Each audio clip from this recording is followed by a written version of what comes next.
basically my vivid memories in Haiti is the best way to explain it. Think about like the Godfather movie when they go back in time and then it's this small little village with the donkeys.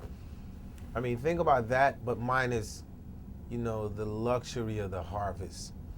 It was just a very poor community and no electricity, but a lot of drums, a lot of native drums, which kept the energy going. And I always remember like my grandma a lot, because my grandma give us like a penny every Sunday to go to church, and sometimes we took that penny and bought some candy with it. But despite like how poor we were, she always found a penny every Sunday. And I was like, she always was like, giving is caring. So automatically, I mean, those are some of my memories of Haiti. The rain, the constant like Africanism. It was just an energy like, whoa, gade na passe la, c'est non même ka passe la, whoa, gade. And it was just like, it just feels. So at times whenever I feel like down, I can hear like these tribal sounds in my head and it picks me up. When I first moved to New York, coming from the small village, the tale was that America, the land of diamonds. So we thought that, we would land and then there would be diamonds falling from the sky.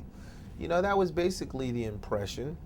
And we got on a plane, and keep in mind that village I told you I came from, so now I'm on a plane, and then as the plane is going and we're coming to New York City, and I see a bunch of lights, and I look at my brother and say, yo, we're rich. The city of diamonds, we're rich. We have arrived.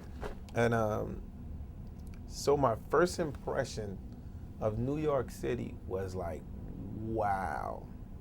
I think it's the first impression of a kid that's old enough to understand Disneyland, and then they get there and they're just like, wow,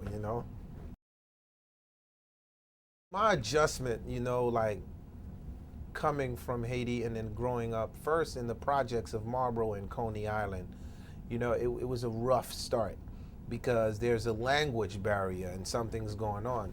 So the first thing you do is you try to learn the language and try to see if you could fit in with the culture. And at the time, what helped me a lot was hip hop music, because there was a lot of breakdancing going on, a lot of graffiti going on, and it was sort of like, it starts off with the stereotype of, go back to Jamaica, you. Yo, man, I ain't from Jamaica. Where you from? Haiti. Go back to Haiti. Do you know where Haiti's at? No, I don't know where Haiti's at. So it's like things that kids go through. And then you're like, I need acceptance. I want these people to respect me. So I'm gonna do their music better than them. I'm gonna do this better than them. So as a kid, you just start challenging yourself. And in a couple of years, you naturally pick up the culture. And I think what really helped me a lot was the reggae music and the hip hop music. The Creole language is the language of my country, Haiti. And why is this so important to me? Because the natives speak Creole and then they have to learn French, right?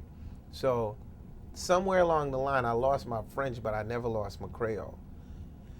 It was sort of like, it's important that you have an identity, And what I mean by that is, if there's a language that has been spoken, like, your mom speak it, your grandma speak it, your grandma's mother speak it, your mother's grandma speak it, and then you don't speak it. What end up happening is, you just broke the generation gap because your kid's not gonna speak it.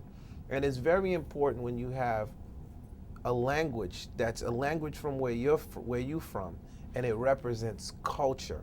So I could never lose my Creole because that represents the culture. The strong identification with Haiti comes from my parents. Yes, I come to the States at a young age, But inside of the house, the culture that we was raised with is the culture of the islands and what we came up with. My mother always said, well, outside of the house, you can be as American as you want to, but when you get in this house, you Haitian. You eat Haitian food, you talk Creole, you listen to Haitian music. I'm like, no. But it actually was a great thing.